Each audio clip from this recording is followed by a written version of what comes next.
बाबरी मस्जिद विध्वंस केस में सीबीआई की स्पेशल कोर्ट ने आज अपना फैसला सुनाया। अदालत ने इस केस के सभी 32 आरोपियों को बरी कर दिया।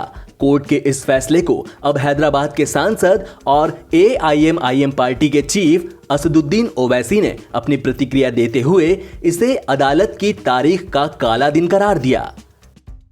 तो वहीं दूसरी तरफ बाबरी मस्जिद विध्वंस केस में सीबीआई की स्पेशल कोर्ट के फैसले पर बीजेपी नेता लाल कृष्ण आडवाणी ने खुशी जताई।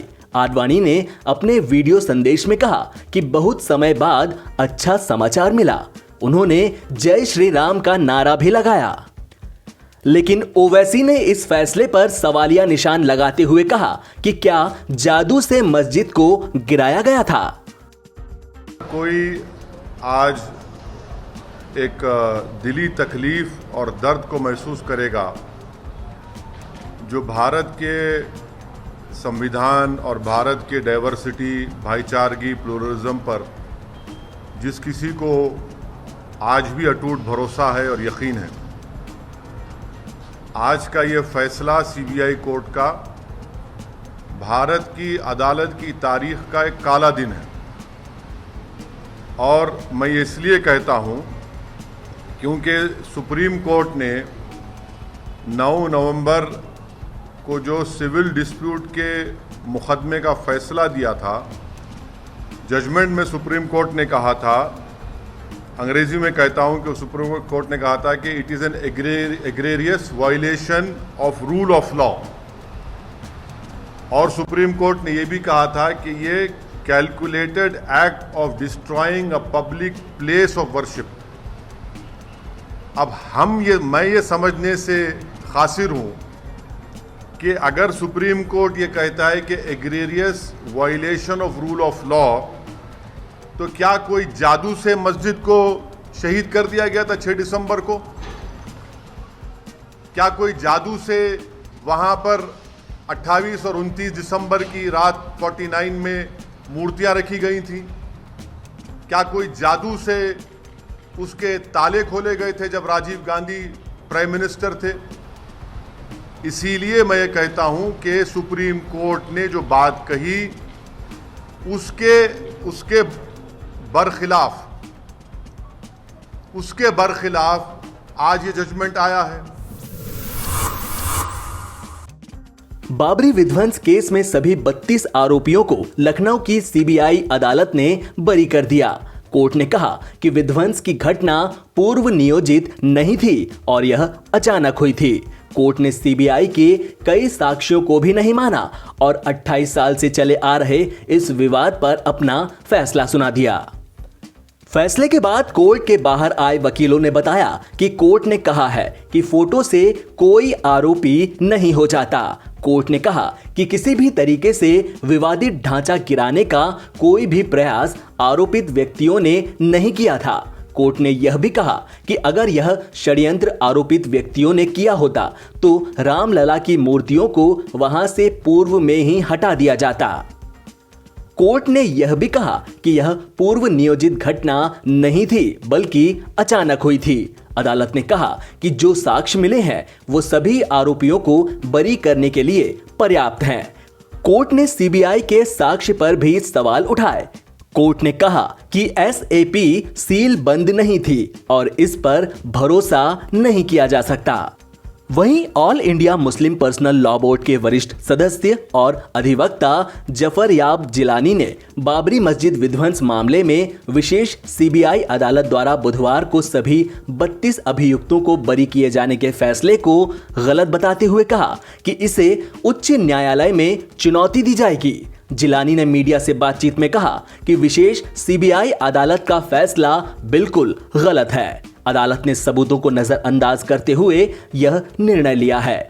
मुस्लिम पक्ष इसे उच्च न्यायालय में चुनौती देगा। सुशांत सिंह राजपूत की मौत के मामले में जांच का एंगल अब बॉलीवुड में ड्रग्स वाले एंगल तक पहुंच चुका है और ऐसे में इस केस की जांच में हो रही देरी से एक्टर के घर वाले परेशान होने लगे हैं। ऐसा कहा जा रहा है कि सुशांत की फैमिली उनके केस की जांच की धीमी गति के कारण काफी दुखी है। इसी के सिलसिले में अब एक्टर के घर वाले मुख्यमंत्री नीतीश कुमार से मिलने सीएम आवास पहुंचे। रिपोर्ट के मुताबिक सुशांत सिंह राजपूत के पिता के सिंह, बहन और बहनोई मुख्यमंत्री नीतीश कुमार से मिलने उनके आवास पर पहुंचे। आपको बता दें कि हाल ही में सुशांत के परिवार की ओर से लड़ रहे वकील विकास ने भी सीबीआई की जांच में हो रही देरी पर फ्रस्ट्रेशन की बात कही थी। पिछले दिनों विकास सिंह ने प्रेस कॉन्फ्रेंस कर कहा कि सुशांत केस में हो रही देरी से उनका परिवार खुश नहीं है। जांच की दिशा बदल गई है। मामला सुशांत की मौत का है, लेकिन अब ड्रग्स मामले की जांच ज्यादा हो रही है।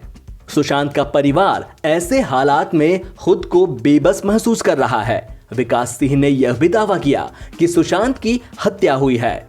विकास सिंह के मुताबिक उनसे यह बात एम्स के डॉक्टरों ने कही थी, जो कि सुशांत केस की जांच कर रहे हैं।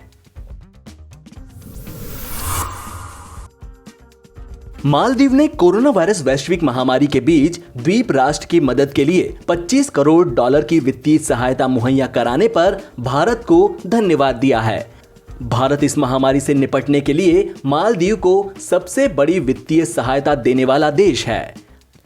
मालदीव के विदेश मंत्री अब्दुल्ला शाहिद ने मंगलवार को संयुक्त राष्ट्र महासभा के 75वें सत्र में आम चर्चा के दौरान कहा कि इस वैश्विक महामारी ने वैश्विक सहयोग की महत्ता रेखांकित की है। मालदीव ने हमारे मित्रों और द्विपक्षीय एवं बहुपक्षीय साझेदारों के सहयोग के बिना हम इस संकट का सामना नहीं कर पाते। शाहिद ने कहा, हम अपने उन सभी साझेदारों का शुक्रिया अदा करते हैं जिन्होंने ऐसे समय में उदारता के साथ वित्तीय मदद, सामग्री एवं तकनीकी सहायता मुहैया कराई, जब वे स्वयं भी चुनौतीपूर्ण दौर से गुजर रहे हैं।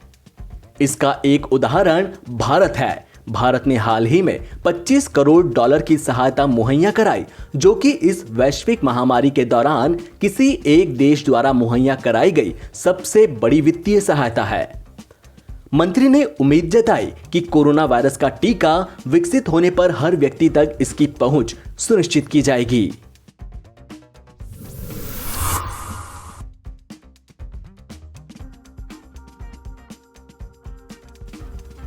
राजस्थान की राजधानी जयपुर में कोरोना संक्रमण के बढ़ते खतरे को देखते हुए जहां अब सरकार अलर्ट मोड में दिखाई दे रही है, वहीं जयपुर नगर निगम ने अब जागरूकता को लेकर कदम उठाने शुरू कर दिए हैं।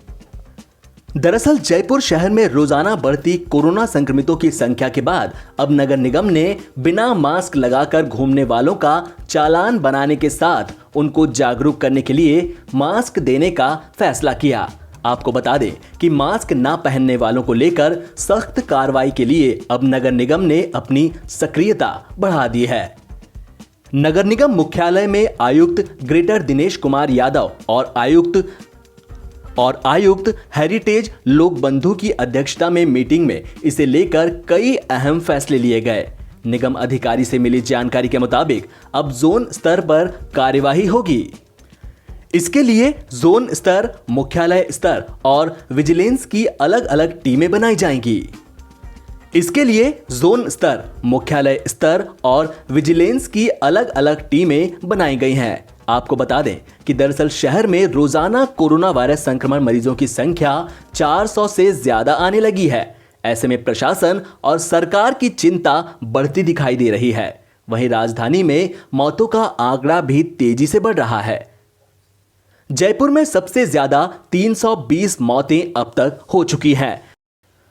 वहीं 21,080 कुल संक्रमितों की संख्या है, जिसमें से 13,133 एक्टिव केसेस हैं। हर रोज राजधानी जयपुर और जोधपुर में ही केसेस सामने आ रहे हैं।